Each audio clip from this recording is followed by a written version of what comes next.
Okay, this is day 3 of my Fatal Frame video game review.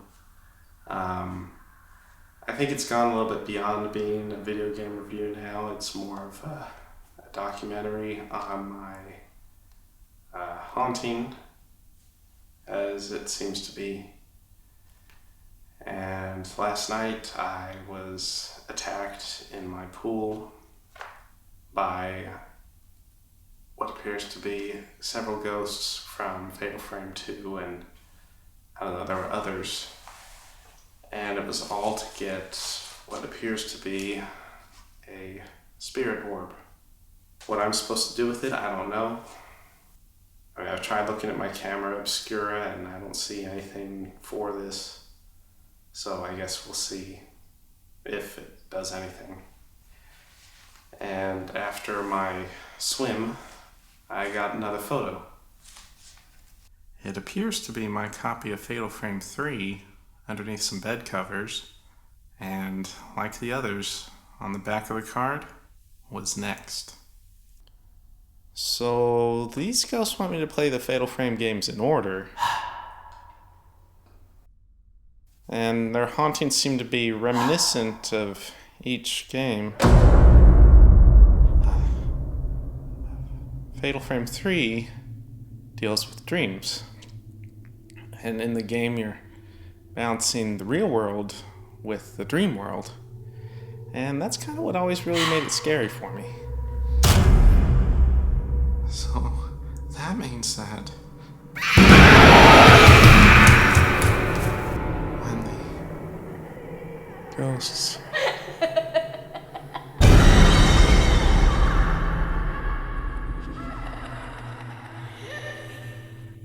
well, I'm not getting any sleep tonight.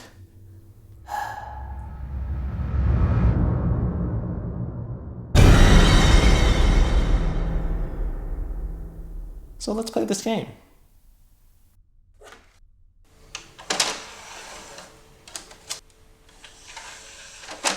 Fatal Frame 3, The Tormented, was the last of the PlayStation 2 Fatal Frame games, and it uses the most the system has to offer, including the not often used progressive video feature.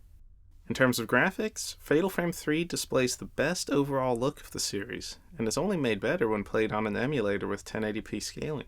The game combines all the best parts of the series up to that point, and quite literally too. The game tells the story of Rei Kurosawa, a freelance photographer who is mourning the death of her fiancé, Yu Aso.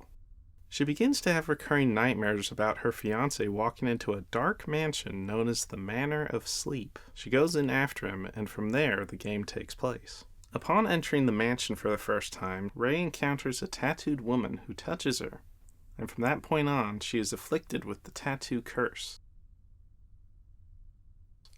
And the only way to rid herself of it is to go further into the mansion and to solve the mystery of the tattooed woman. The tattoo curse in Fatal Frame 3 is one of the scariest parts of the game.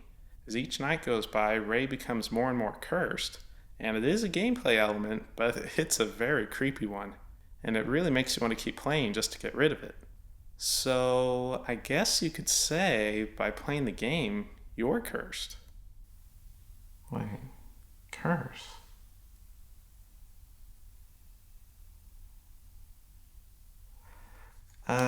I'll be right back. I need to go check something. Dad, can I talk to you? No, wait, that's not what we agreed on. That was the deal. That's not what you said. It doesn't matter. It's time for you to fulfill your end of the bargain. But you said I did your bidding, you would grab me.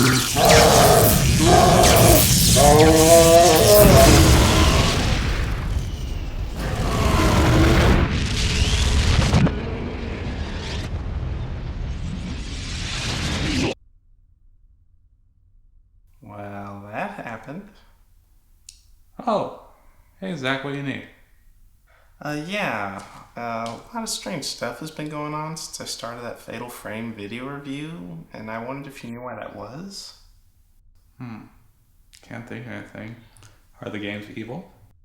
No, the video games are ours. I've played them and beat them several times. Right. Well, it has to be the consoles then. Why would you say that? You got them from a garage sale, right? Nope, estate sale. An estate sale? Yeah, and the agent said that the guy was some kind of serial killer. Oh my gosh, are you kidding me? And funny enough, killed by another serial killer. What? Yeah, and they both died in a fire. What? Fire? Yeah, I don't know how I feel about it either. Is it funny, sad, funny? You know what? Funny. So you're telling me that I've been playing on haunted PlayStations and Wiis and Xboxes, and you didn't say anything? Double haunted and cursed by pirates, but hey, they were cheap. Yeah, thanks, Pat. Always looking out for me. You got it. Only the best.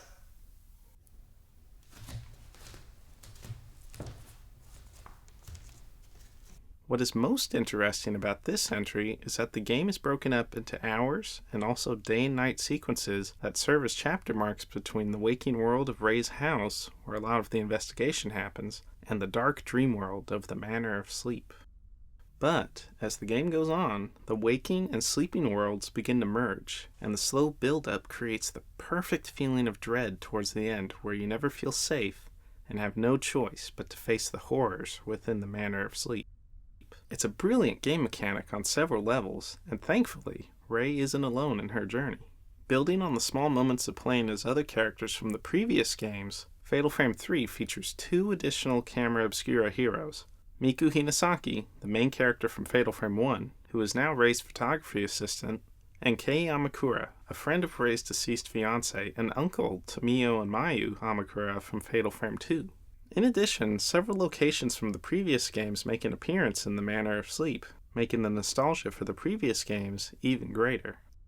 What separates Fatal Frame 3 from the other games for me is not only the creepy mind games the day-night cycle and dream versus reality gameplay element presents, but also the overall story of the Manor of Sleep and the investigation into it.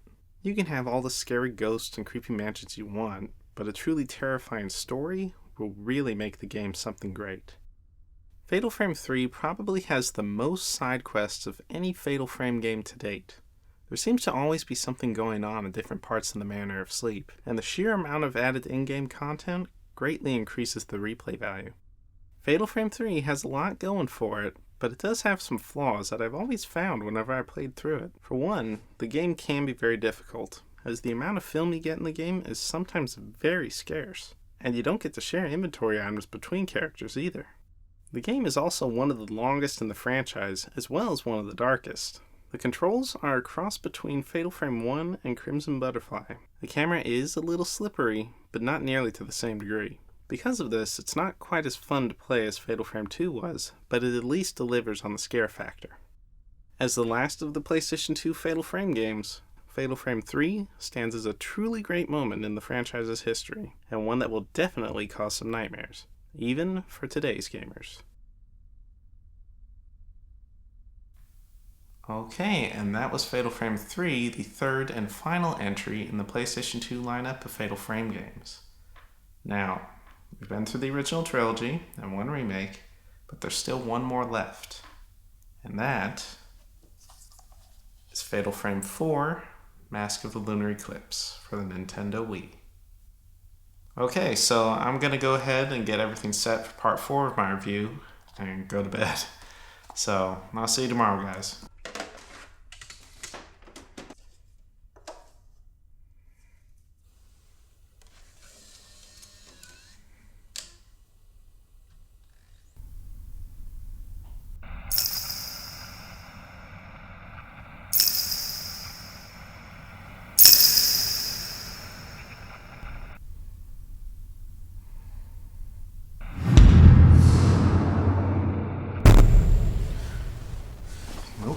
Nope. Let's go see what's on TV.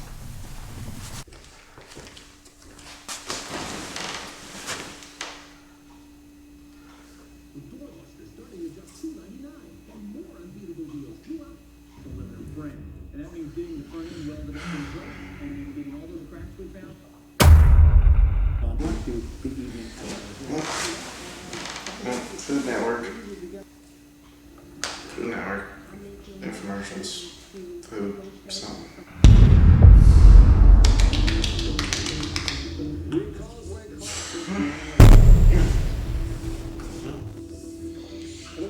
what I like most about this dish?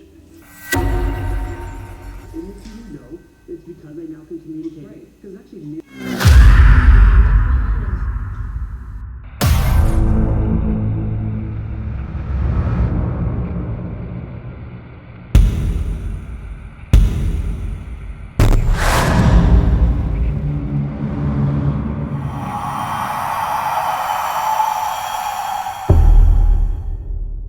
Every time.